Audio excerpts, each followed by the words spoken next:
Relations between President Obama and Israeli Prime Minister Benjamin Netanyahu appear to have hit a new low, while the collapse of Yemen's government is likely to make the U.S. fight against terror an even tougher challenge.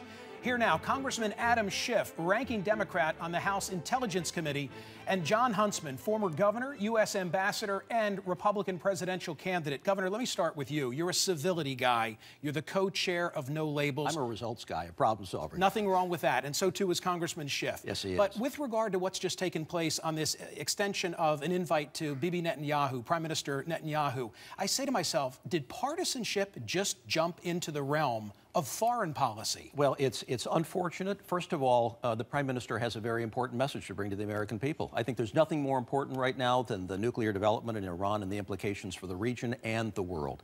But he's beloved in Congress, and he can speak anytime he wants. But the way in which the invitation took place, the partisanship kind of slipping into foreign policy, I think is a really bad precedent. It's bad statecraft, it's bad politics, and I think it's going to put a real damper on what traditionally is the head of state to head of state relationship. That governs foreign policy, and it will for some time. And I think that that has been forgotten in all of this. And Congressman, should those who oppose the way in which this was handled, who are in Congress, perhaps yourself, nevertheless attend that address when it takes place in March? Yes, we should, but I agree completely with the governor. I think this was a terrible mistake by the speaker. It used to be at least the goal that politics ended at the water's edge. Now it only begins there. And I think for us to extend an invitation 2 weeks before the Israeli election gives Israelis the impression we're trying to meddle in their politics. And I also find it extraordinary that a world leader would be invited before the Congress effectively to lobby in favor of a bill that the president opposes.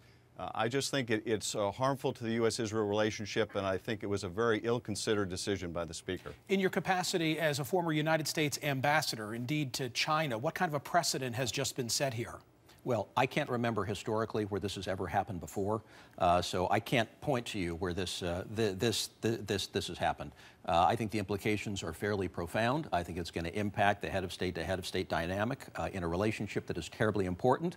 The U.S. and Israel have a very important and special relationship. We have regional matters to take care of. We have a free trade agreement. We're close people to people. And the Iron Dome cooperation has been very good recently, so there's a lot to champion in the relationship. And I have to think that this is not representative of a good trend between the two of us. Congressman Schiff, in your capacity as a member of the Intel Committee, allow me to ask a question about Yemen. It seems as if Yemen is the Afghanistan of pre-September 11. In other words, this now is ground zero for the terrorist activity. What is it about Yemen? What was it about Afghanistan? I ask that question so that we can anticipate what will become the next breeding ground for al-Qaeda and ISIL. Well, Afghanistan is a very good abject lesson for us. Many people are urging us to move in a more full-throated way into Yemen. We've seen after a massive occupation, a very long occupation of Afghanistan, that a large American troop presence on the ground is not necessarily the answer. So I think there is a natural and understandable resistance to jumping too hard, too fast. And for that reason, I think a lot of the criticism of the president is wrong-headed.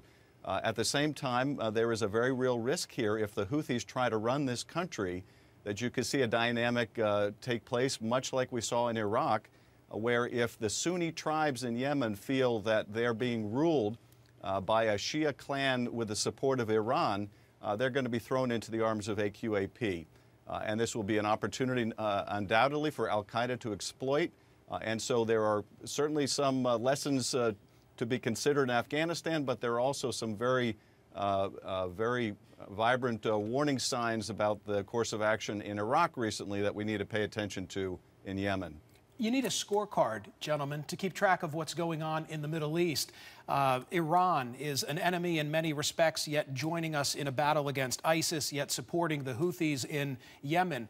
What I often hear from people is they say, there's nothing we can do about it. We ought to stay the heck out of it. There's an isolationist trend, I think, in the country, Governor. You would say what to those folks? Well, I would say that's a very bad trend. There is a role for the United States because good governments don't exist right now in the region. So what gives rise to a lot of the bad behavior and a lot of the transnational problems we're experiencing? It's illegitimate regimes. So whether it's Libya, whether it's Syria, whether it's Iraq, whether it's now Yemen, Saudi Arabia is now going through a new transition with the new king. They've got to look at the region and say things are not working so well for us. Where does the world look for the kind of leadership and the kind of capacity building that can work and lead toward legitimate governments? I'm not sure that there are too many other places other than the United States. So there is a role for us to play, not only on the security side, and I'm not talking about more troops into the old places where we've been in the past, but we do need to secure the environment such that our interests are protected, and we do have to work with the local regimes in building capacity toward legitimate, good, transparent governments.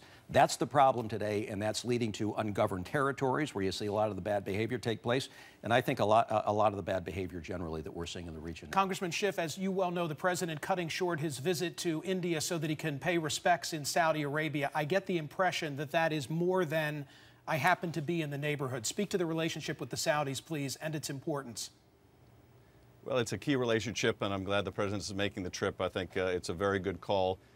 Saudi Arabia is in a period of transition in its leadership. Happily, it looks like that the new leadership will carry on many of the policies, the close relationship with the United States that we would like to see, and I think that's very positive. In particular, the Deputy Crown Prince Mohammed bin Nayef is very Western educated, close to the United States, very strong in counterterrorism efforts. So I think there'll be a continuity in the relationship that's important at a time when Saudi Arabia is under enormous strain, with Iran reaching a greater influence in places like Yemen through the Houthis, and places like Damascus, in Iraq as well. So Saudi Arabia feels very beleaguered at the moment. It's an extraordinarily important relationship with the United States. And these personal matters, like the president's trip, really have an impact. So this is an important relationship. And one last point I would make on that is Saudi Arabia is going to be critical in not only cutting off some of the financing to groups like ISIL, but also in attacking the ideological struggle going on, condemning the perversion of Islam that we see in ISIL. Saudi Arabia is one of the leading authorities in terms of Islam, as well as the Sunni leadership in the region, and so they're going to play a vital role. And finally, I'd be derelict in my duty if I didn't ask you, MIT 3.0, can that dog hunt? We'll see. The technology has not yet been developed. Well said. Thank you, gentlemen. Appreciate your being here.